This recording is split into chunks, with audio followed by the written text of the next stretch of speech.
أعوذ بالله من الشيطان الرجيم.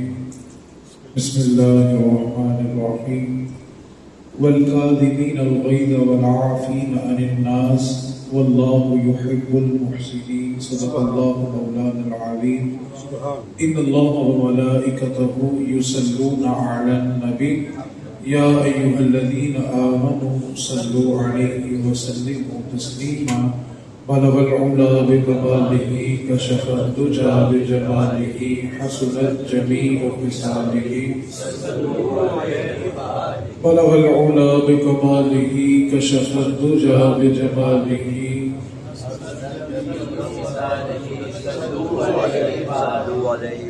محفل میلاد منانے کے مختلف رنگ اور مختلف طریقے ہیں. ان میں سے ایک کا ذکر آج ہم اس مجلس میں کریں گے. اللہ تعالی ہم سبھی کو دین متین سمجھ کر عمل کی توفیق عطا فرمائے. اللہ تعالیٰ نے اس آیت میں ایمان والوں کی دو نشانیوں کا ذکر کیا ہے. پہلے فرمایا والکاظمین الغیظ، جو ایمان والا ہوتا ہے وہ غصے کو پی جاتا ہے. سبحان اللہ. والعافین عن الناس، اور لوگوں کو معاف کر دیتا ہے. واللہ یحب المحسنین، اور اللہ احسان کرنے والوں سے محبت فرماتا ہے. حضرت موسیٰ علیہ السلام نے اللہ کی بارگاہ میں عرض کی مالک تیرا پسندیدہ بندہ کون سا ہے؟ آپ تصور کریں اس بندے کی خوش قسمتی سے جس کو پسند کرتا ہے تو اس کا رب کرتا ہے.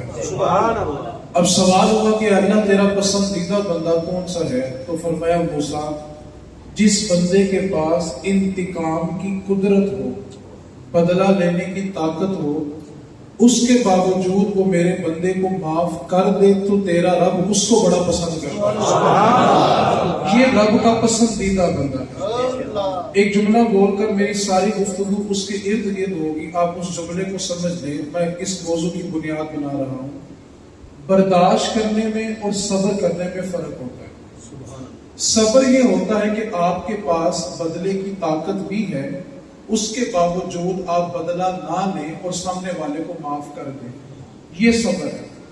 اور برداشت یہ ہے کہ آپ کے پاس طاقت ہی نہیں ہے تو صرف آپ کے پاس برداشت کرنا بچ جاتا ہے. اور اللہ تعالیٰ نے قرآن مجید میں فرمایا کہ ان اللہ مع الصابرین، اللہ صبر کرنے والوں کے ساتھ ہے. صبر کرنے والے وہ ہیں جن کے پاس انتقام کی قدرت تھی، اس کے باوجود انہوں نے اپنے بھائی کو معاف کر دیا. تو ایمان والوں کی ایک نشانی یہ ہے کہ جو لوگوں کے سامنے غصے کو پی جاتے ہیں اور لوگوں کو معاف کر دیتے ہیں. نبی پاک صلی اللہ علیہ وسلم نے ارشاد فرمایا اصل پہلوان وہ نہیں ہوتا جو کشتی کرے اور اپنے مد مقابل کو بچھاڑ دے. تو عرض کیا آقا پھر پہلوان ہے کون؟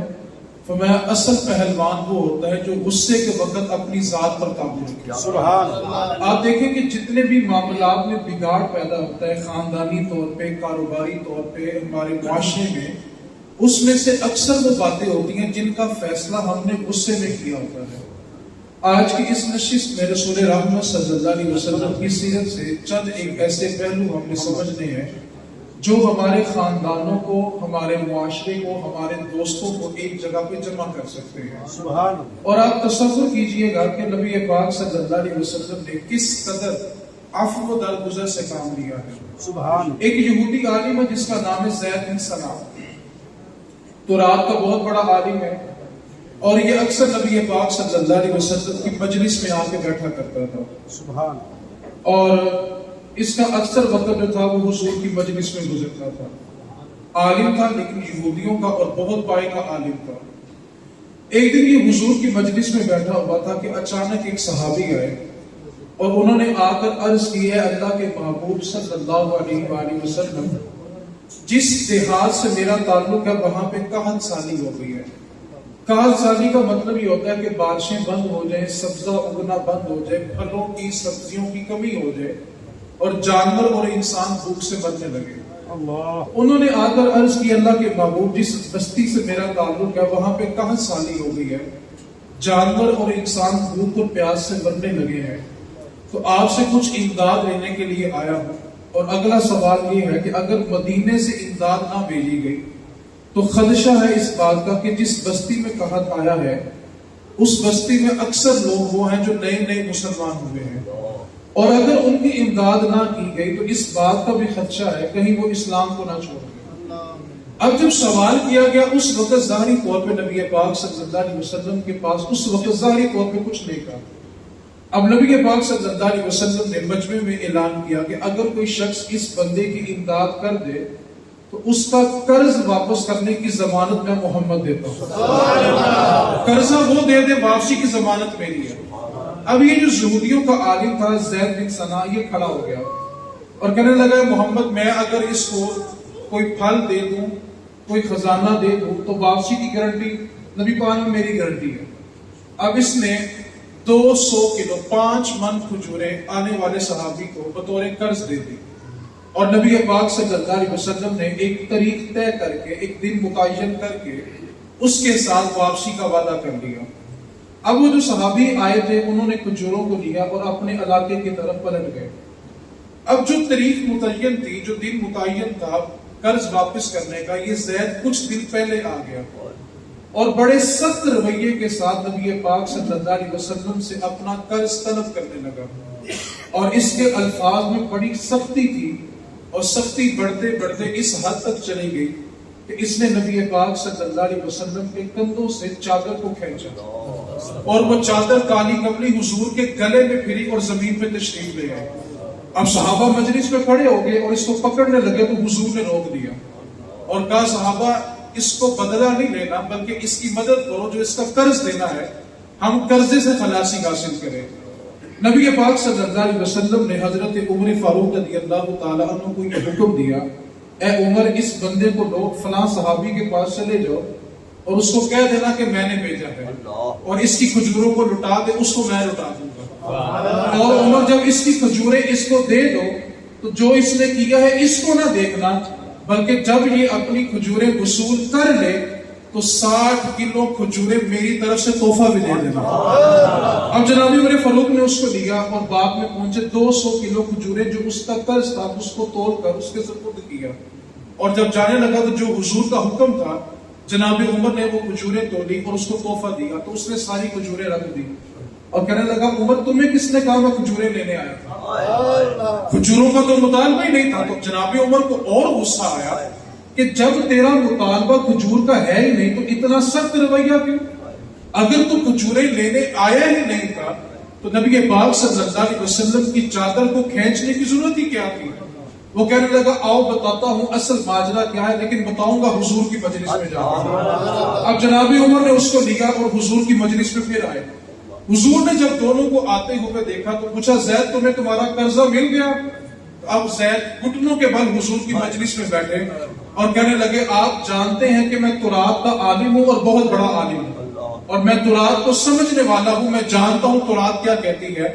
اے محمد صلی اللہ علیہ وسلم اصل مسئلہ کھجوروں کے قرضے کا بھی نہیں تھا، واپسی کا بھی نہیں تھا، تو محبوب کائنات جانے جانا صلی اللہ علیہ وسلم نے فرمایا تو زید مسئلہ کیا تھا؟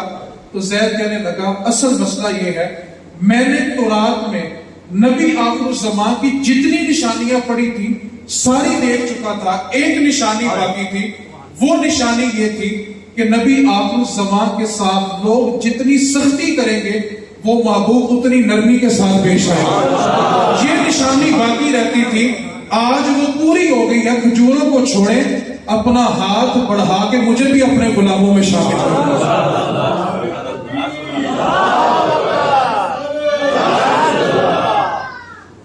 لیکن آج ہمارا ایک انداز ہے، میں ایک جملہ بولوں گا، اگلی گفتگو کا سارا حصہ اسی جملے پر کھڑا ہوگا۔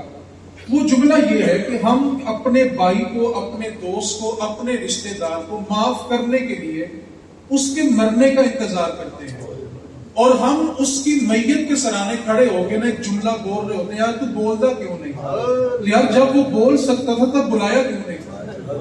ہم جنازوں میں کھڑے ہوتے ہیں اور اس بات کے اوپر آنسو بہا رہے ہوتے ہیں کاش ایک بار موقع ملے تو سارے شکوے دور کر لیں۔ دنیا کے اندر جو انسان کا سب سے بڑا دشمن ہوتا ہے نا، وہ شخص ہوتا ہے جو اس کی اولاد کا دشمن ہو، کیونکہ انسان اپنے آپ سے بڑھ کر اپنی اولاد کی فکر کرتا ہے، اور جو اس کی اولاد کی طرف میلی آنکھ سے دیکھتا ہے تو وہ اس کے لیے سب سے بڑا دشمن ہوتا ہے۔ اب جو سیرت کا پہلو میں آپ کے سامنے رکھنے لگا ہوں، اگر آپ اس پر تھوڑی سی توجہ کر لیں تو گفتگو سمجھنا نہایت آسان ہو جائے گا۔ اولاد سے بڑا دشمن کوئی نہیں ہوتا، یعنی جو اولاد سے دشمنی رکھتا ہو، انسان کے لیے سب سے بڑا دشمن وہ ہوتا ہے، کیونکہ انسان کی جز ہے اس کی اولاد، اور انسان کی اپنی جان بھی اس کی اولاد کے اندر بستی ہے، اور اس کی اولاد کی طرف کوئی میلی آنکھ سے دیکھے بندہ اس کو برداشت نہیں کرتا۔ اب میرے حضور کا صبر بھی دیکھیں، حضور کا عفو درگزر بھی دیکھیں، اور حضور نے کتنی کریمی سے کام لیا اس کا مظاہرہ بھی کریں۔ نبی پاک صلی اللہ علیہ وسلم کی بڑی صاحبزادی سیدہ زینب رضی اللہ تعالی عنہا، اور اہل سنت کے ہاں تو ہمیں صرف نواسوں میں امام حسن اور حسین کا پتہ ہے، نبی پاک کے اور نواسے بھی ہیں اور نواسیاں بھی ہیں، اور بخاری میں ایک حدیث پاک میں موجود ہے کہ حضور کی ایک نواسی بھی ہے، جب حضور نماز میں کھڑے ہوتے تھے تو اس کو کندھے پہ بٹھا دیتے تھے، جب رکوع میں جاتے تھے تو پشت پہ بٹھا دیتے تھے، اور جب سجدہ کرنا ہوتا تو پھر اپنی گردن میں بٹھا دیتے تھے۔ حضور کے نواسے بھی ہیں، نواسیاں بھی ہیں۔ سیدہ زینب رضی اللہ تعالی عنہا جب غزوہ بدر ہو گیا تو ان کے شوہر ابو العاص نے ان سے کہا کہ آپ ایسا کریں، آپ مکہ چھوڑ دیں اور مدینہ میں نبی پاک صلی اللہ علیہ وسلم کے پاس چلی جائیں۔ اب سیدہ زینب جو حضور کی بڑی لخت جگر ہے، حضور کی صاحبزادی ہے، سیدہ کائنات رضی اللہ تعالی عنہ کی بڑی بہن ہے، یہ مکہ سے اونٹنی پہ سوار ہوتی ہیں اور مدینے کی طرف جا رہی ہیں۔ مشرکین مکہ کو اس بات کا علم ہوا کہ محمد صلی اللہ علیہ وسلم کی جو صاحبزادی ہیں وہ مکہ چھوڑ کے مدینے کی طرف جا رہی ہیں، تو انہوں نے پلاننگ کی کہ کسی طرح ان کا رستہ روکا جائے، اور رستہ روکنے کے لیے جس بندے کا انتخاب کیا گیا اس کا نام تھا حباب بن اسود۔ اس شخص کی ڈیوٹی لگائی گئی کہ وہ کسی بھی طرح جا کر ان کا رستہ روکے، ان کو مدینے نہیں جانے دینا۔ اب یہ جو حباب بن اسود تھا یہ نکلا اور اس نے ایک نیزہ سیدہ زینب کی اونٹنی کی شاہ رگ پہ مارا، اور وہ اونٹنی جب بل کھا کے گری تو سیدہ زینب زمین پر تشریف لائی۔ اس وقت آپ کے شکم میں بچہ تھا جس کا انتقال ہو گیا۔ آپ تصور کریں حضور کے نواسے کا انتقال ہو گیا، اور سیدہ زینب کا انتقال اسی بچے کے صدمے میں ہو گیا۔ حضور کی صاحبزادی کا وصال ہوا بچے کے صدمے میں، حضور کا نواسا بھی شہید ہو گیا۔ اب یہ جو حباب بن اسود تھا، اتنا بڑا دشمن، حضور کی صاحبزادی کا قاتل، حضور کے نواسے کا قاتل، لیکن جب فتح مکہ ہو گیا اور نبی پاک صلی اللہ علیہ وسلم فاتح بن کر مکہ کی حدود میں داخل ہوئے تو حضور نے اعلان فرمایا کہ آج جو اپنا دروازہ بند کر لے گا اس پر حملہ نہیں کیا جائے گا، اور جو صلح کرنے کے لیے آئے گا اس سے صلح کی جائے گی، اور جو امان چاہے گا اس کو امان دیا جائے گا، اور جو جنگ کرنا چاہے گا آج اس کے ساتھ جنگ کی جائے گی۔ لیکن اکثر لوگوں نے اپنے گھروں کے دروازے بند کر لیے، اور اس کے بعد کثیر تعداد ان لوگوں کی تھی جنہوں نے آ کر نبی پاک صلی اللہ علیہ وسلم کے ہاتھوں پہ کلمہ پڑھا۔ فتح مکہ کے موقع پر کثیر تعداد لوگوں کی مسلمان ہوئی۔ یہاں پر رک کر میں ایک شرعی مسئلے کی وضاحت کرنا چاہتا ہوں۔ اکثر لوگ نبی پاک صلی اللہ علیہ وسلم نے جن لوگوں کو معاف کیا ہوا ہے ان کو دلیل بنا کر گستاخ رسول کی بھی معافی چاہتے ہیں۔ ان دونوں رخوں کو سمجھنا ہے، ایک ہے ذات رسول پر حملہ اور ایک ہے شان رسالت پر حملہ۔ جیسے ایک بندہ ہے اور وہ بندہ پلس عالم ہے، اگر آپ اس بندے کی توہین کرتے ہیں تو وہ چاہے تو آپ کو معاف کر سکتا ہے، لیکن شریعت کہتی ہے اگر آپ کسی عالم کو صرف اس لیے برا بھلا کہیں کہ وہ عالم ہے، اس کے علم کی وجہ سے اس کی توہین کریں تو بندہ کافر ہو جاتا ہے۔ بندے کی توہین کریں گے تو کوئی مسئلہ نہیں، وہ چاہے تو معاف کر سکتا ہے، لیکن اگر آپ اس کے عالم ہونے کی توہین کریں گے تو آپ دائرہ اسلام سے خارج ہیں۔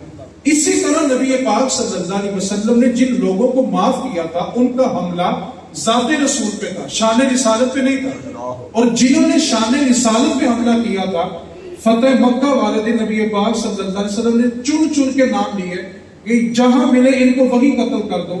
ایک شخص باغا اور کعبے کی دیوار اور کعبے کے غلاف کے درمیان چھپ گیا، اور حکم یہ ہے کہ جو حدود حرم میں آ جائے اس کو پکڑا بھی نہیں جاتا، مارا بھی نہیں جاتا۔ حدود حرم میں تو شکار کرنا بھی جائز نہیں ہے۔ تو صحابہ نے آ کر عرض کیا تھا اس نے پناہ لی ہے، اور پناہ کے لیے جگہ کیا ہے؟ ایک طرف کعبے کی دیوار ہے، ایک طرف کعبے کا غلاف ہے، اور گستاخ رسول اس کے درمیان میں پناہ لے کے بیٹھا ہوا ہے۔ صحیح بخاری کے الفاظ پڑھیں، نبی پاک صلی اللہ علیہ وسلم نے اقتلوہ، اس کو وہیں پہ جا کے قتل کر دو۔ ذات رسالت اور ہے، شان رسالت اور ہے۔ حضور نے جن کو معاف کیا وہ ذات رسالت کا معاملہ ہے، اور جن کو معاف نہیں کیا وہ شان رسالت کا معاملہ ہے۔ اگر کوئی شخص شان رسالت پر حملہ کرے گا اس کو معاف نہیں کیا جائے گا۔ حضور کی سیرت میں جتنے بھی پیغام ہمیں معافی کے لحاظ سے ملتے ہیں وہ ذات رسالت کے حوالے سے ہے۔ اب نبی پاک صلی اللہ علیہ وسلم کا اتنا بڑا دشمن حضور کی صاحبزادی کا قاتل ہے، حضور کے نواسے کا قاتل ہے، فتح مکہ ہو گیا، حضور نے اونٹنی پہ بیٹھے ہوئے اعلان کیا آج جو بھی معافی مانگے گا اس کو معاف کر دیا جائے گا۔ لوگ سارا دن آتے رہے اور معافی مانگتے رہے، حضور ان کو معاف کرتے رہے۔ جب رات کی تاریکی چھا گئی، میں ان لفظوں پہ توجہ چاہتا ہوں، جب رات کی تاریکی چھا گئی لوگ اپنے گھروں کو چلے گئے اور حضور نے ایک جگہ پہ قیام کیا۔ ایک شخص نے اپنے چہرے پہ نقاب ڈالا اور حضور کی مجلس میں آیا، کہنے لگا محمد صلی اللہ علیہ وسلم میں نے سنا ہے کہ صبح آپ نے کہا تھا آج جو بھی معافی مانگے گا اس کو مل جائے گی، تو آپ کا ایک دشمن ہے اور بہت اس نے آپ کو اذیت دی تھی، وہ آپ سے ملنا چاہتا ہے اور آپ سے معافی مانگنا چاہتا ہے، اگر وہ آ جائے تو کیا اس کو معافی مل جائے گی؟ اب حضور کا کرم دیکھیں، نبی پاک صلی اللہ علیہ وسلم میں حبار اپنے چہرے سے نقاب اتار رہے، بیٹیاں بھولا تو نہیں کرتی، تو ہاتھ بڑھا کے کلمہ پڑھ رب تیرے سارے گناہوں کے معاف فرما دے۔ بیٹیاں نہیں بھولا کرتی لیکن تو کلمہ تو پڑھنا۔ آپ دیکھیں بیٹی کا قاتل ہے لیکن جب در رسول پہ معافی کے لیے آتا ہے تو حضور نے کیا کہا کلمہ پڑھنا تیرا کام ہے اور تیرے گناہوں کو معاف کر دینا یہ تیرے رب کا کام ہے۔ تو شان رسالت کو سمجھے کہ حضور نے عفو اور درگزر سے کتنا کام دیا کہ جو بھی حضور سے ملتا ہے حضور کا ہی ہو جاتا ہے۔ اور حضور کا کریمانہ اخلاق دیکھیں، حضور ایک جنگ پہ جا رہے ہیں، رستے میں ایک بکریاں چرانے والا ملتا ہے، اس نے حضور کو دیکھا تو پلٹ کے پھر حضور کو دیکھا۔ میں کہتا ہوں کیا رخ مصطفیٰ تھا، جو دیکھتا تھا بغیر دیکھے پھر رہ نہیں سکتا تھا۔ اور صحابہ جب مجلس رسول سے اٹھ کے گھروں کو جاتے تھے تو کچھ دیر کے بعد پھر پلٹ آتے تھے، تو نبی پاک صلی اللہ علیہ وسلم فرماتے تھے کہ ابھی تو اٹھ کے گئے تھے اب کیا بات ہے؟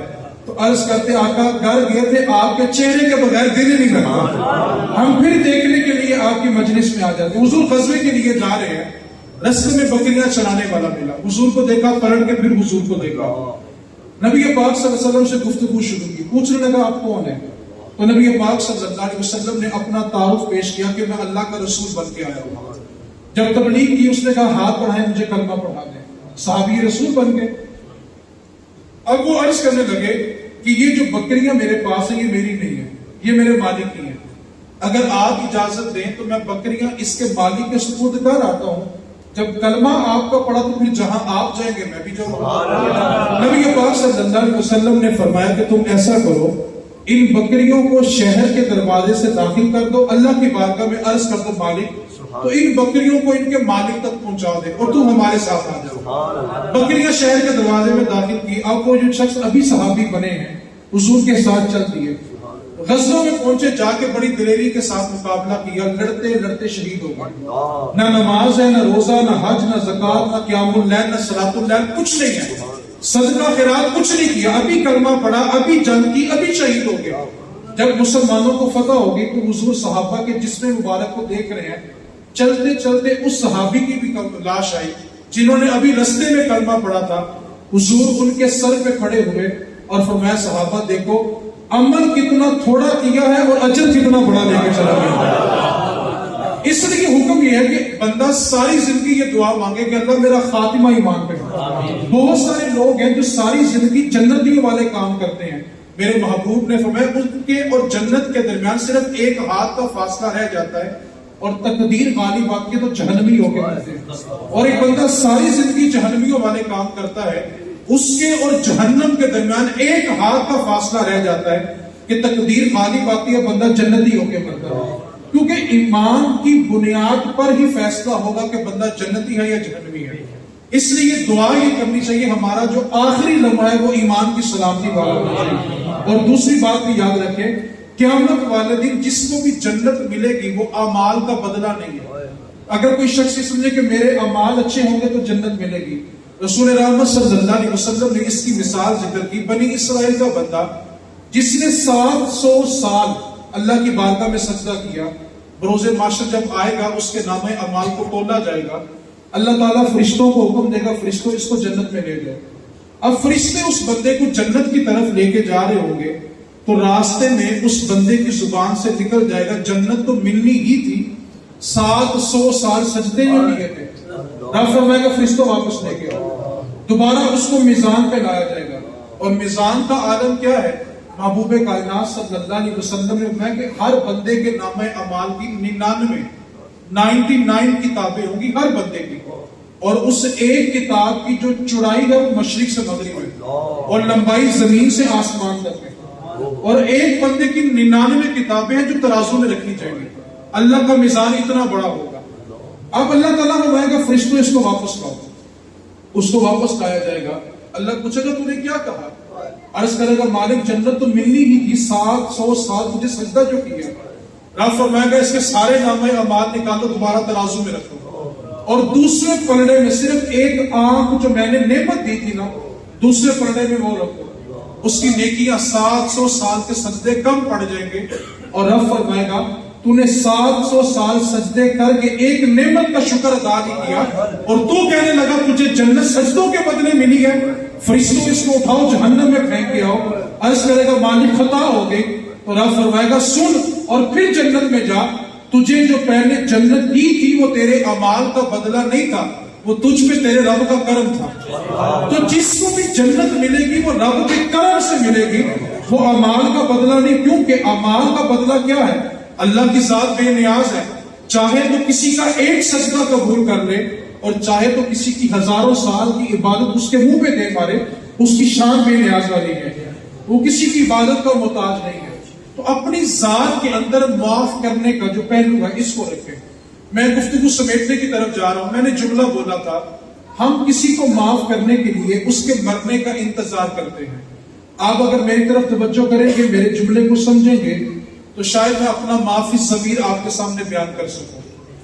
آپ کا اللہ کو صحت دے، زندگی دے، جب کسی جنازے پہ جانے کا اتفاق ہو نا تو تھوڑا آگے بڑھ کے نا بڑا غور کے ساتھ آپ ایک بار میت کو دیکھیں۔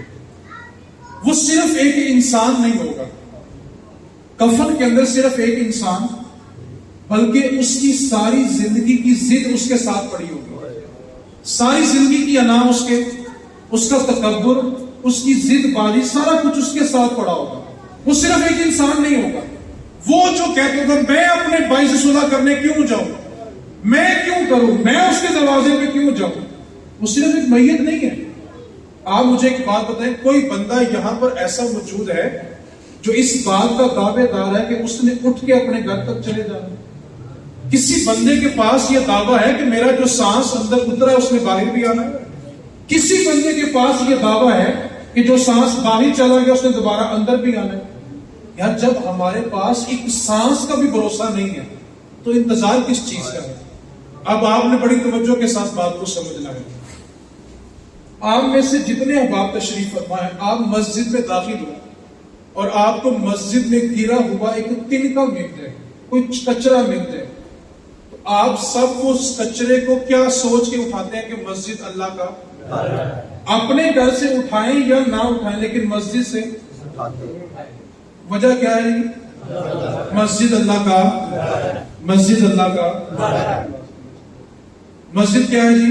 اچھا بیت اللہ میں چلے جائیں تو صفائی کا عالم یہ ہے، وہاں پر آپ کو فرش پہ مکھی بیٹھی ہوئی بھی نظر نہیں آتی۔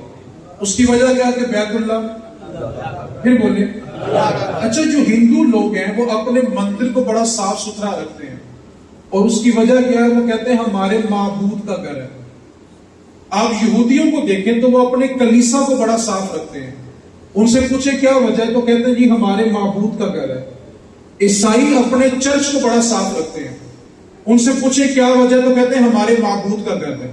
اگر آپ اس مثال کو سمجھ گئے تو گفتگو سمیٹ دی میں نے۔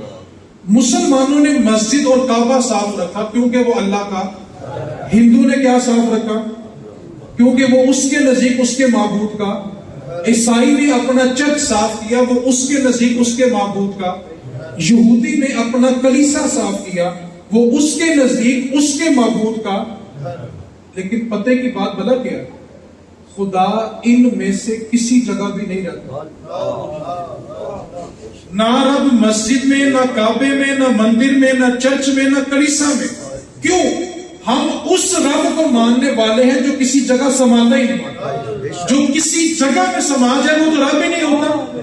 ہم تو مانتے اس رب کو ہیں جو موجود ہے، اس کے لیے جگہ کی قید نہیں ہے. اور یہ جو ہم جملہ بولتے ہیں نا کہ خدا ہر جگہ موجود ہے، یہ جملہ بولنے سے بندہ اسلام سے خارج ہو جاتا ہے. کیوں؟ کہ جگہ اتنی ہے ہی نہیں جہاں رب سما سکے. اس لیے اللہ کے لیے جملہ یہ بولا جاتا ہے اللہ موجود ہے، اللہ سن رہا ہے، اللہ دیکھ رہا ہے، اللہ جانتا ہے. اللہ کی ذات کے ساتھ جگہ کی قید لگانا کفر ہے. کیوں؟ جو کسی جگہ میں آ جائے وہ ہمارا رب، اور جو کہیں سما نہ سکے اسی کو تو رب کہتے ہیں. اب نہ رب مسجد میں، نہ کعبے میں، نہ مندر میں، نہ چرچ میں، نہ کلیسا میں، لیکن سبھی نے ان کو صاف رکھا. کسی سے پوچھو کہ اتنی صفائی کیوں؟ خدام رکھے ہوئے ہیں، اس کو صرف کے ساتھ دھویا جا رہا ہے، عرق گلاب سے دھویا جا رہا ہے. کیوں بھائی؟ حالانکہ مسجد کو صاف ستھرا رکھنا بڑی شان کی بات ہے. نبی پاک صلی اللہ علیہ وسلم ایک دن مسجد نبوی میں داخل ہوئے تو ایک صحابی نے مسجد نبوی میں جھاڑو دے رہے تھے. مٹی کی زمین تھی اور مٹی کی دیواریں تھی، کچی مسجد نبوی تھی، جھاڑو دے رہے تھے اور وہ مسجد کا جو گرد و غبار تھا نا وہ اڑ کے صحابی کے لباس پہ پڑا ہوا تھا. حضور اپنی عادت کے خلاف تھوڑا تیز بھاگے اور جا کے نا صحابی کو گلے لگانے لگے تو صحابی پیچھے ہو گئے اور پیچھے ہو کے انہوں نے اپنا لباس جاڑا اور آگے بڑھ کے حضور کو گلے لگانے لگے تو حضور پیچھے ہو گئے. عرض کیا کہ آپ مجھے سینے لگانے لگے، میں تو اس لیے ہٹا تھا کہ مٹی تھی کہیں آپ کے لباس کو نہ لگ جائے، اور آپ پیچھے کیوں ہٹ گئے؟ تو میرے محبوب نے فرمایا صحابی تجھے میں سینے لگانے ہی اس لیے لگا تھا کہ تیرے بدن کے اوپر مسجد کی مٹی پڑی ہوئی تھی. اور فرمایا صحابی یاد کر لو اللہ نے جنتی حوریں بڑی خوبصورت بنائی ہیں. جنتی حوروں کے بارے میں ہے کہ وہ 70 لباس انہوں نے پہنے ہوں گے. ہم ایک لباس پہنتے ہیں نا، جنتی حور کو 70 لباس دیے جائیں گے، اس کے باوجود ان کے جسم کی چمک باہر آ رہی ہوگی. اگلا جملہ حضور کا سنیں، فرمایا اتنی حسین حوروں کو بنایا، لیکن جنت میں جو حوروں کو زیورات پہننے کے لیے دیے جائیں گے نا وہ مسجد کی مٹی سے بنائے ہوں. مسجد اتنا تقدس والا گھر، لیکن رب وہاں نہیں رہتا. کعبہ اللہ کا گھر لیکن رب وہاں. ہندوؤں کے نزدیک ان کا معبود کا گھر ہے مندر، لیکن رب وہاں. یہودیوں کے نزدیک کلیسا لیکن رب وہاں. عیسائیوں کے نزدیک چرچ لیکن رب وہاں. لیکن سب نے ان کو صاف رکھا، خدام رکھے، عرق گلاب سے دھویا، لیکن خدا تو رہتے ہی نہیں ہے. اور اس بات پر اگر میری طرف دیکھ کر اگلا جملہ سنیں، میری طرف دیکھ کر، جس گھر میں خدا کا بسیرا ہے نا وہ ہم نے گندا کر لیا. خدا کافر کے بھی دل میں ہے لیکن اس کو خبر نہیں ہے. آپ بچپن میں ایک جملہ بولتے بھی تھے سنتے بھی تھے، کیا بلا؟ لڑائی لڑائی تے اللہ دا کار. مسجد کی بات ہو رہی تھی، لڑائی لڑائی معاف کرو تے اللہ دا کار صاف کرو. اللہ کا گزر کس پر ہے؟ اگر اس بات کو سمجھیں گے نا تو مولانا روم نے مثنوی کے اندر لکھا ہے، مثنوی جس کو فارسی کا قرآن کہا جاتا ہے. مولانا روم لکھتے ہیں کہ ہر بندے کی یہ خواہش ہے کہ جب وہ حج کرنے جائے تو حج اکبر ہو. حج اکبر جو جمعے کے دن ہوتا ہے، ایک حج کی عید ہوگی ایک جمعے کی عید ہوگی، کیونکہ حضور نے ایک ہی حج کیا وہ حج اکبر تھا، اور اس کو میں کہتا ہوں حج اکبر ہوا ہی اس لیے کہ حضور نے کیا. اب ہر بندے کی خواہش ہے کہ جب وہ حج کرے تو کیا ہو جائے گی. مولانا روم نے ایک جملہ لکھا، مولانا روم فرماتے ہیں کہ ایک مسلمان حضور کے امتی کے لیے حج اکبر کرنے سے افضل یہ ہے کہ وہ اپنا دل صاف کر دے. آگے مولانا روم نے وجہ لکھی، فرمایا کہ تم کعبے کا چکر اس لیے لگاتے ہو کہ اس کا چکر ابراہیم اور اسماعیل نے لگایا ہے، وہاں سے گزر ابراہیم اور اسماعیل کا ہے، اور دل کو صاف اس لیے کرو یہاں سے گزر رب جلیل کا. تو حج اکبر سے افضل ہے کہ دلوں کو صاف کیا جائے. اب ہم نے مساجد کو صاف کیا، بیت اللہ کو صاف کیا، لیکن جس جگہ رب کا بسیرا ہے اس دل کے اندر نفرتوں کے، بغض، حسد، کینہ، قدورتیں، کون سا ایسا بت ہے جو ہم نے نہیں پالا ہوگا؟ اور ہم کیا کہتے ہیں، میں اس کے دروازے پہ صلح کرنے کیوں جاؤں؟ غلطی اس کی ہے تو وہ آئے، چلے میں آپ سے ایک سودا کر لیتا ہوں, اور سودا صرف میں کروا رہا ہوں, کرنے والی ذات مصطفیٰ کی ہے, اور اگر سودا بارے کا ہو تو اس پہ عمل کر لینا. میرے محبوب نے فرمایا جو صلح کرنے میں پہل کرتا ہے اللہ اس کو جنت میں پہلے بھیج دے گا. پتہ نہ چلا صلح کرنے والا جنتی ہے, جنتی ہے تو پہلے جائے گا نا. اب آپ نے بات بڑی توجہ سے سمجھنی ہے. ہم نے اس دل کو صاف, آپ مجھے ایک بات بتائیں, اگر کوئی پڑوسی دکان میں یا مارکیٹ میں یا محلے میں اپنے گھر کی صفائی کرے اور کچرا تھوڑا سا ہمارے گھر کے آگے چھوڑ دے, تو جو اگلا جملہ میں نہ بھی کہوں تو آپ سمجھ گئے ہوں گے. 2 ہفتے ہمارا اس سے تکرار ہے. ہم کیا کہتے ہیں, یار تو نے اپنے گھر کا گند میرے گھر میں پھینک دیا, اپنی دکان کا گند, پھر بولے ذرا, اور ہم نے تو رب کے گھر میں گند پھینک دیا. میں آپ کو جملہ تھوڑا اور آسان کر دوں. اگر کوئی آپ کا پڑوسی باہر کے شہر یا باہر کے ملک چلا جائے اور وہ جاتے وقت اپنے گھر کی چابی آپ کو دے دے, اچھا آپ کو پتا چل جائے کہ اس نے کل واپس آنا ہے, تو آپ 1 دن پہلے اس کے سارے گھر کی کیوں؟ آپ کہیں گے کہ اس نے مجھے اپنا گھر دیا تھا صاف ستھرا, اور اگر میں نے اس کو گندا دیا تو وہ کہے گا کہ میرا پڑوسی اچھا, اس نے میرے گھر کی حفاظت. اللہ نے بھی آپ کو اپنا گھر ستھرا دیا تھا. یار جب واپس جاؤ نا تو رب کا گھر صاف کر کے جاؤ, اور واپس جانے کی طریق کون سی ہے؟ ایک سانس کی بھی مہلت ہے. تو پھر اس گھر کو کب صاف کرنا ہے؟ اس دل کو صاف کریں. لڑائی اور اللہ کا گھر. حضرت عبداللہ ابن عمر رضی اللہ تعالی عنہ کہتے ہیں مجلس رسول لگی ہوئی تھی, حضور کا رحمت کا دریا جوش میں تھا. حضور نے نا اچانک بیٹھے بیٹھے فرمایا کہ صحابہ ابھی جو شخص مسجد میں داخل ہوگا وہ جنتی ہے. صحابہ کہتے ہیں میں بڑی خوشی, کس کی قسمت جاگی ابھی آیا نہیں ہے. حضور نے جنتی پہلے کہہ دیا. کہتے تھوڑی دیر گزری تو ایک بزرگ صحابی, سفید داڑھی ہے اور داڑھی سے وضو کے پانی کے قطرے ٹپک رہے ہیں, اور جوتا بغل میں اٹھایا ہوا ہے, اور مسجد نبوی میں آ گئے. صحابہ کہتے ہیں میں بڑا حیران گیا, تعجب ہوا کتنے خوش نصیب ہیں کہ حضور نے آنے سے پہلے جنت دے دی. آئے مجلس رسول میں بیٹھے, حضور نے گفتگو کی, اٹھے اور چلے گئے. کہتے اگلا دن تھا, پھر مجلس رسول دی, نبی پاک نے پھر اچانک کہا صحابہ آج بھی جو شخص ابھی آئے گا وہ جنتی ہے. صحابہ کہتے ہیں ہم باتیں حضور کی سن رہے تھے لیکن پلٹ کے دیکھ رہے تھے آج کس کی قسمت جاگی ہے. کہتے ہیں ہماری حیرت کی انتہا نہ رہی, کل والے صحابی پھر آ گئے, آگے حضور کی مجلس میں بیٹھ گئے, گفتگو سنی, پھر چلے گئے. تیسرا دن حضور نے پھر کہا صحابہ جو آج بھی آئے گا وہ بھی جنتی ہے. کہتے ہیں ہم پلٹ کے دیکھنے لگے آج کس کی قسمت کا ستارہ چمکا.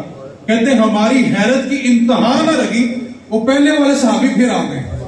کہتے ہیں جب 3 دن لگاتار حضور نے ان کو جنتی کہا نا, جب حضور کی مجلس مکمل ہو گئی, عبداللہ بن عمر فرماتے ہیں کہ میں کھڑا ہوا تو میں نے ان بزرگ صحابی کا دامن پکڑ لیا اور میں نے ان سے کہا کہ میری اپنے والد کے ساتھ نا کچھ ناراضگی ہے, تو اگر آپ مجھے اپنے گھر مہمان رکھ لیں. اور میری نیت یہ تھی کہ میں جا کے دیکھوں یہ کون سا ایسا کام کر کے آتے ہیں کہ نبی پاک نے 3 دن لگاتار ان کو جنت دے دی ہے. صرف اس ارادے سے میں نے کہا مجھے اپنا مہمان کر لیں, اور بہانہ کیا لگایا کہ میری اپنے والد سے, تو آپ مجھے اپنے گھر میں رکھیں. انہوں نے کہا بیٹا آ جاؤ عمر کے بیٹے. کہتے ساتھ لیا چلے گئے.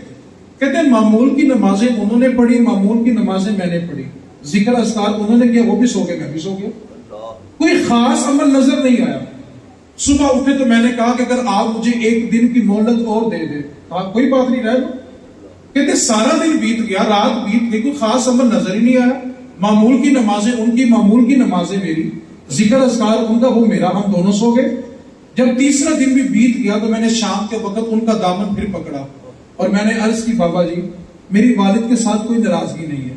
اصل معاملہ یہ تھا کہ 3 دن لگاتار جب آپ مجلس رسول میں آئے تو محبوب کائنات صلی اللہ علیہ وسلم نے آپ کے آنے سے پہلے 3 دن کہا تھا کہ جو ابھی آئے گا وہ جنتی ہے. میں تو صرف یہ دیکھنے آیا تھا آپ جانے سے پہلے عمل کون سا کرتے ہیں کہ محبوب نے آپ کو 3 بار جنت کی بشارت دی. تو وہ فرمانے لگے اے عمر کے بیٹے عبداللہ تو نے 3 دن بڑی مشقت کی ہے وہ عمل ڈھونڈنے کے لیے جس کی بنیاد پر میرے محبوب نے مجھے 3 مرتبہ جنت دی ہے اور تجھے کوئی ظاہری عمل نظر نہیں آیا تو آ عبداللہ ابن عمر میں تجھے بتاتا ہوں وہ عمل کون سا ہے جس کی بنیاد پر میرے محبوب نے مجھے 3 بار جنت دی. فرمانے لگے اے عبداللہ وہ عمل یہ ہے کہ میرے دل میں کسی مسلمان کے لیے بغض نہیں اور میں رات سونے سے پہلے حضور کی ساری امت کو معاف کر کے سوتا ہوں. میرے محبوب کو یہ ادا پسند ہے. آپ تصور تو کریں یار, بے شمار لوگ ہیں رات کو سوتے ہیں تو آنکھ قبر میں کھلتی ہے, کس چیز کا انتظار کر رہے ہیں کہ وہ لمحہ آئے گا تو صلح کریں گے. آپ یقین کریں 2 سگے بھائی جب لڑائی کے بعد صلح ہوتی ہے اور گلے ملتے ہیں نا, وہ کوئی گفتگو نہ بھی کرے تو آنسو دونوں کے بہ رہے ہوتے ہیں. مطلب یہ ہوا کہ ہمارا اندر ملنا چاہتا ہے لیکن باہر کا بت کہتا ہے تو انہیں نہیں جانا, اس کے آنے کا انتظار کر. اب جو میں نے نقشہ بیان کرنا ہے اگر آپ وہ نقشہ سمجھ لیں تو گفتگو بالکل مکمل ہو گئی. آج جو سورج ہے نا, سورج یہ ہم سے کروڑوں میل دور ہے اور زمین سے آسمان کا فاصلہ 500 سال کا ہے. ایک گھوڑا مسلسل 500 سال بھاگے تو زمین سے پہلا آسمان آتا ہے. اور یہ جو سورج ہے نا, اس کی پشت زمین کی طرف ہے, رخ نہیں ہے. سورج کا جو رخ ہے وہ آسمانوں کی طرف ہے. آپ تصور کریں ابھی ہم سے کروڑوں میل دور ہے اور اس کی پشت زمین کی طرف ہے, لیکن جب وہ جون جولائی میں اپنی آب و تاب کے ساتھ چمکتا ہے تو ہم بغیر جوتے کے ننگی زمین پہ کھڑے. اب آپ نے قیامت کا نقشہ توجہ سے سننا ہے. نبی پاک صلی اللہ علیہ وسلم نے فرمایا کہ یہ جو زمین ہے یہ قیامت والے دن تانبے کی ہوگی اور سورج صرف 1.25 نیزے پہ ہوگا. 1.25 نیزے کا مطلب ہے 12 فٹ, کیونکہ 9 فٹ کا نیزہ ہوتا تھا اور یہ 12 فٹ کی دیوار ہے. سورج صرف اتنا اونچا ہوگا. اگلا لفظ سورج کا رخ انسانوں کی طرف ہوگا. آج کیا ہے جی, اس دن کیا ہوگا, اونچائی کتنی ہوگی 1.25 نیزہ 12 فٹ اور زمین کون سی ہوگی. نبی پاک صلی اللہ علیہ وسلم نے فرمایا کہ جہنم اتنی بڑی ہے کہ جب جہنم کو میدان محشر میں لایا جائے گا تو جہنم کو 70,000 لگامیں ڈالی جائیں گی اور ایک لگام کو کھینچنے کے لیے 70,000 فرشتے ہوں گے. اتنی وسیع جہنم ہے. اور ایک دن محبوب کائنات صلی اللہ علیہ وسلم مسجد نبوی میں تشریف فرما تھے کہ اچانک زوردار دھماکے کی آواز ہوئی. صحابہ اپنے گھروں سے نکلے, مجلس رسول میں پہنچے, عرض کیا آقا قیامت آ گئی ہے, زمین پھٹ گئی, آسمان پھٹ گیا, اتنا زوردار دھماکہ. ابھی صحابہ سوال کر ہی رہے تھے, جبریل پیغام لے کے آ گئے. آ کر عرض کی محبوب اپنے عاشقوں سے کہہ دیں کہ قیامت نہیں آئی, زمین نہیں پھٹی, آسمان نہیں پھٹا. تو محبوب نے کہا جبریل ہوا کیا, اتنا دھماکہ. اب توجہ سے جملہ سنیں. جبریل عرض کرنے لگے اللہ کے محبوب آج سے 70 سال پہلے, کتنے جی 70 سال, جہنم میں ایک پتھر پھینکا تھا جو آج اس کی تہہ میں پہنچا. حالانکہ وزنی چیز آنکھ جھپکتی زمین پہ ہوتی ہے. 70 سال پہلے ایک وزنی پتھر, کتنا پتھر وزنی تھا کہ مدینے میں دھماکہ ہوا. 70 سال پہلے جہنم میں پھینکا تھا, وہ جہنم کی تہہ میں آج پہنچا ہے. 70,000 لگامیں ہوں گی, ایک لگام کو کھینچنے کے لیے 70,000 فرشتے ہوں گے. میدان معاشر میں لایا جائے گا. حضور نے فرمایا کہ پھر جہنم کی پشت کے اوپر پل صراط کو بچھایا جائے گا. بال سے زیادہ باریک, تلوار سے زیادہ تیز, اور لوگ کٹ کٹ کے جہنم میں گر رہے ہوں گے. اب آپ نے جملہ توجہ سے سمجھنا ہے.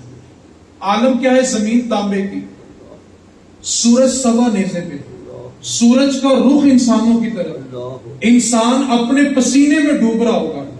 جہنم کی پشت پر پل صراط کو بچھایا جائے گا, لوگ کٹ کٹ کے جہنم میں گر رہے ہوں گے.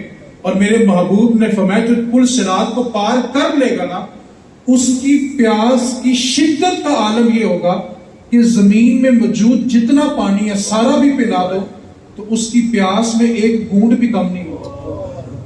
پیاس کی شدت کا عالم یہ ہوگا. صحابہ نے عرض کیا پھر ہوگا کیا. اب میرے محبوب کا کرم سنیں. فرمایا جس کی پیاس کا شدت کا عالم یہ ہے ساری زمین کا پانی پی لے تو پیاس میں سے ایک گھونٹ بھی کم نہیں ہوگا, وہ میرے حوض کوثر پہ آئے گا اور میں اس کو ایک پیالہ پلاؤں گا, دوبارہ اس کو کبھی پیاس ہی نہیں لگے گی. اب یہ میں نے سارا نقشہ کیوں بیان کیا.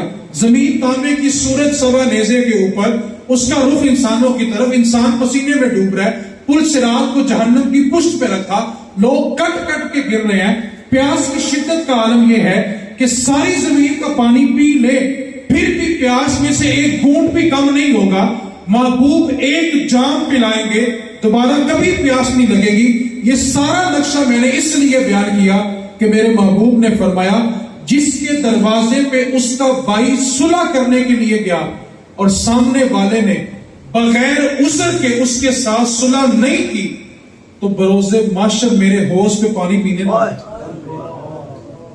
ایک لمحے کے لیے تصور کرو، ہم نے تو قیامت کے دن میدان محشر میں جانا ہی اس امید پہ تھا کہ حضور ہمارا مقدمہ اللہ کی بارگاہ میں رکھے گا، اور جس کو حضور نے قبول نہ کیا کس کے در پہ جاؤ گے؟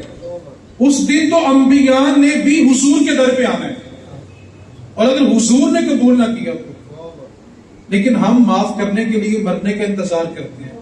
اکثر ہم نے دیکھا لوگ میت کے قدم پکڑ کے نا چیخے مار کے رو رہے ہوتے ہیں اور جملہ بلا کے کہہ رہے ہوتے ہیں تو بولتا کیوں نہیں؟ میں کہتا ہوں جب وہ بولتا تھا تب بلاتے کیوں نہیں؟ ہم اندر سے ملنا چاہتے ہیں لیکن ظاہری بت ہمیں ملنے نہیں دیتا۔ آپ تصور تو کریں، جنازے کے موقع پہ صرف وہ کفن کے اندر بندہ نہیں ہے، ضد بھی ہے، انا بھی ہے، تکبر بھی ہے، ساری زندگی جو کہتا تھا میں اس کے دروازے پہ کیوں جاؤں، آج چلا گیا، کیا ساتھ لے کر چلا گیا؟ ہماری حالت بنا کہ غسال ہمارا ہاتھ اٹھائے گا یوں گر جائے گا، وہ جس طرح چہرہ موڑنا چاہے گا مڑ جائے گا۔ پھر ضد کس چیز کی؟ ہم اپنے سگے بھائی کو گلے کیوں نہیں لگاتے؟ میں کہتا ہوں اس بندے پر مجھے حیرانگی ہوتی ہے جو عید والے دن سارے محلے کو عید ملتا ہے اور سگے بھائی کو نہیں ملتا، سارے محلے کو ملتا اور بہن کے گھر جا کے دستے شفقت نہیں رکھتا اور کہتا کیا ہے میرا مرنا جنا ختم ہو گیا۔ آپ مجھے ایک بات بتا دیں، آپ میں سے جو بندہ بھی جس سے بھی ناراض ہے، آپ نے کبھی ایک لمحے کے لیے تصور کی ہے کہ وہ بندہ آپ کے سامنے کٹ کے جہنم میں گرے؟ آپ برداشت کریں گے؟ میرے نبی نے تو فرمایا لا يدخل الجنت قاطع، رشتہ داری توڑنے والا جنت میں نہیں جائے گا۔ کس چیز کا انتظار ہے؟ تو لڑائی اللہ کا کار، مسجد صاف کر لی ہے نا کیونکہ وہ اللہ کا، لیکن اللہ وہاں رہتا، بیت اللہ کی صفائی لیکن اللہ وہاں رہتا، ہندوؤں نے مندر صاف کر لیا لیکن اللہ وہاں، اللہ کا بسیرا کہاں ہے؟ اس کو کب صاف کرنا ہے؟ اس واسطے اپنے دل کو، میں نے مثال یہ دی تھی کہ آپ کو پڑوسی چابی دے کے چلا جائے اور آپ کو پتا چلے کل واپس آ رہے تو آپ ایک دن پہلے سارا گھر، اللہ نے بھی آپ کو ایک صاف ستھرا گھر دیا تھا، اور اگر جب اللہ کی بارگاہ میں پیش ہونا ہے اس کا گھر صاف کر کے جانا، ورنہ رب کا سامنا کرنا بڑا مشکل ہو جائے گا۔ انتظار نہ کرو کہ موقع آئے گا تو صلح کر لوں گا، قدم بڑھاؤ۔ آپ سوچ رہے ہوں گے کہ یار میں جاؤں گا تو وہ سوچے گا غلط تھا تو خود آیا نا، یہ شیطانی وسوسہ ہے۔ آپ نے کیا سوچ کے جانا ہے کہ میرے محبوب نے فرمایا ہے جو صلح کرنے میں پہل کرے گا اللہ اس کو جنت میں پہلے لے جائے گا۔ ایک صحابی حضور کی بارگاہ میں جو ہمارا سوال ہے کہ ہم تو ہر بار کوشش کرتے ہیں وہ اگلا صحیح نہیں ہوتا، صحابی آئے اور آ کر عرض کی میرے چچا کا بیٹا ہے، میں ہر بار نیکی کرتا ہوں ہر بار تنگ ہی کرتا ہے، اور نہ صحابی نے غصے میں آ کے نبی پاک کی بارگاہ میں کہہ دیا آقا میں نے قسم کھا لی ہے جیسا وہ کرے گا میں ویسا ہی کروں گا۔ ہم بھی یہ کہتے ہیں کہ نہیں کہتے؟ جنہ کے وہ ملے گا انہ کے۔ آپ کو میں ایک بات بتاؤں، دین کا فلسفہ سمجھ لیں، دین کا تو یہ حکم ہی نہیں ہے کہ جو آپ سے جوڑے اس سے جوڑو، دین کا حکم کیا ہے جو آپ سے توڑے اس سے جوڑو، جوڑنے والے سے تو جوڑنے کا حکم ہی نہیں ہے، حکم یہ ہے کہ جو آپ سے توڑتا ہے آپ اس سے جوڑے۔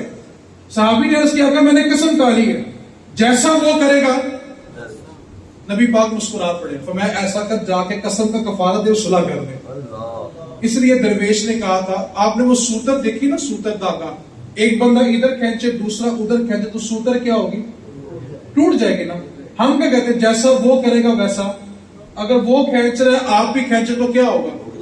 درویش نے کہا تھا انگ یاری دا پالن اوکھا، انگ یاری دا پالن اوکھا، رشتہ داری نبھانی بڑی مشکل ہے۔ انگ یاری دا پالن اوکھا، جنج تند سوتر دی کچی، ایک کھینچے تے دوجا چھڑدا جاوے اے تاں رہندی جے پکی۔ سامنے والا کہے میں برابر کی کھینچوں گا تو رشتہ داری ٹوٹ جائے گی. یہ فلسفہ بالکل غلط ہے کہ ہم یہ کہہ دیں کہ جتنا وہ کرتا اتنا میں بھی کر لیتا ہوں. دین کا حکم کیا کہ جو تم سے توڑے تم نے اس سے. ہمارا فلسفہ بھلا کیا جی میرے کو غلط گل برداشت نہیں ہوتی. آپ مجھے بتائیں کبھی کسی نے یہ کہا مجھ سے اچھی بات برداشت نہیں ہوتی؟ غلط بات کو برداشت کرنا ہی تو اصل برداشت ہے. اب کوئی کہے جی میں سچا ہوں دل کا ستھرا ہوں اس لیے ذرا تلخ بول جاتا ہوں. یہ فلسفہ بالکل غلط ہے کہ جو سچا بندہ ہوتا ہے وہ ذرا تلخ ہوتا ہے. یہ فلسفہ غلط ہے. یہ کوئی فلسفہ نہیں کہ بندہ سچا ہے اس لیے ذرا سخت بولتا ہے. نہیں، کیونکہ کائنات میں میرے حضور سے بڑا سچا بھی کوئی نہیں اور میرے حضور سے زیادہ میٹھا بھی کوئی نہیں تھا. یہ فلسفہ نہیں کہ بندہ سخت ہوتا ہے کہ وہ سچا ہوتا ہے. اس لیے جو آپ سے توڑے آپ نے اس سے. بسم اللہ الرحمن الرحیم نحمدہ و نصلی علی رسول الکریم اما بعد اعوذ باللہ من الشیطان الرجیم بسم اللہ الرحمن الرحیم. جیسا مولانا صاحب بیان کر رہے تھے الحمدللہ میرے سامنے عزیز پر بیٹھے تشریف فرما ہے. میں نے ان سے پہلے بھی 2-3 دن پہلے سچے دل سے توبہ کی، ان سے معافی مانگی. آج میں سب لوگوں کو دعا کرتا ہوں کہ میں نے جو ہے میں ان سے صلح کرنے میں پہل کرتا ہوں اور میری وجہ سے اگر ان کی کوئی دل آزاری ہوئی کچھ میرا ایسا عمل ان کو ناپسند ہے اس کے لیے میں ان سے ملتمس ہوں کہ اللہ کے رسول کی رضا کے لیے مجھے معاف کریں. مجھے معاف کریں.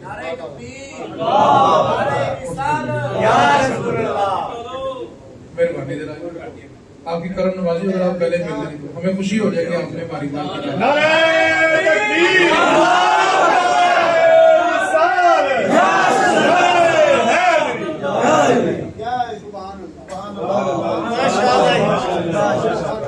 محفل میں پیسے پورے ہوئے کہ نہیں ہوئے؟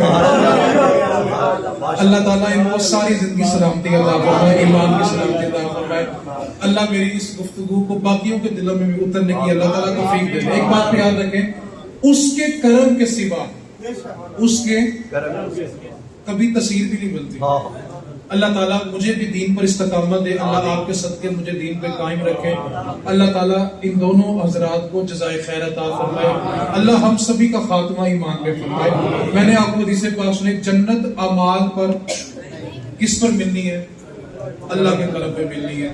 اس لیے میری آپ سے گزارش ہے، آپ میرے لیے قابل احترام ہے. یہ میرے ہاتھ جڑے ہوئے ہیں، آپ میرے لیے قابل احترام ہے. جس سے ناراض ہے نا، کس کے لیے معاف کرنا، آپ جائیں اور اس سے کہیں یار میں صلح کرنے ہیں. وہ کہتے تینوں کیوں ہو گیا، تو کبھی بڑھیا نہیں. آپ اس کو بتا کر کہو یار میرے نبی آ گئے نا تو میں صلح کر لوں. یار کہنا میں حضور کا میلاد سن کے آیا. پتا چلے نا کہ ایک میلاد ایسا بھی منایا ہوا ہے. تو یہ میں نے گفتگو میں شروع میں کہا تھا کہ میلاد کا ایک پہلو یہ بھی بن سکتا ہے. تو اللہ تعالیٰ آپ کو بھی استقامت دے. میں ایک چیز کی وضاحت کر کے مائک سلام کے لیے پیش کر رہا ہوں. گزشتہ نشست میں نے محبت میں ایک جملہ بول دیا تھا، جو میرا جملہ آپ کے لیے تھوڑا سا گراں گزرا. جملہ میں نے محبت میں کہا تھا، جیسے آپ نے سنا ہوگا کہ جب بندہ کسی کو دیوانہ کہے تو بندہ کہتا ہے پگلے کدھر کو جا رہا ہے. تو پگلے سے مراد کیا ہوتا ہے؟ دیوانہ. لیکن میں اس کی تفصیل میں نہیں جا رہا، نہ اپنی صفائی دینے لگا ہوں. لیکن میں نے ایک جملہ بولا کہ پگلے دھیان کر لو. ٹھیک ہے، تو میں نے محسوس کیا، میں گھر سے نکلتے محسوس کر لیا تھا کہ یہ کسی کو گراں گزرا ہوگا. تو آپ اللہ کی رضا کے لیے مجھے بھی معاف کر دیں. میں اس بات کی وضاحت کر رہا ہوں کہ میں نے وہ دیوانگی میں کہا تھا، یعنی دیوانہ جو بندہ رستے سے بھٹک جائے کہ پگلوں کدھر نو جا رہے ہو. تو پگلوں سے مراد کوئی پاگل پن نہیں ہے، بلکہ دیوانے کو کہتے ہیں جو اپنی سمت کو بدل لے. تو میں امید کرتا ہوں کہ آپ میرے اس جملے پر مجھے بھی معاف کریں گے. اللہ آپ کو جزائے خیر عطا فرمائے.